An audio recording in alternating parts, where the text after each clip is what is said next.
打呼声非常的大，非常大声。他担心我会不会睡到就死掉，有时候好像会就这样。我先把你内视镜照一下，鼻甲很厚，很肿哦。OK， 好，那我今天就帮你针对刚刚看肥厚的地方做下鼻甲的一些射频手术，消毒过的哦。吸收，打针喽哈，数到3喽，1、2、3，有点胀胀的感觉哈。好，开始了哈，会痛吗？不会，消下去哈。OK， 好，来呼吸一下。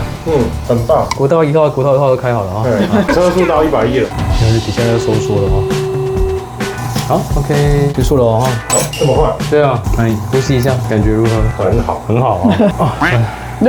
手术前呢，你有吃药，可是还是蛮胀的哦。这是左边，然后右边也是，还是蛮厚的。手术完就消下去，但是右边差很多啊，也是后端都帮你处理好，头就出来。自己本身身为护理师，你怎么会想要做这个手术？晚上鼻子都塞住，吃了药我知道就是治标不治本。如果可以治本的话，那为什么不一次就把它做好？那整个手术过程其实沈医师都会一直安抚病人，会问你当下的状况，所以我很推荐。你今年度做过最好的决定。对，没错。今年刚开始。对，那你会推荐大家来找沈医师做手术吗？对，我大力推荐。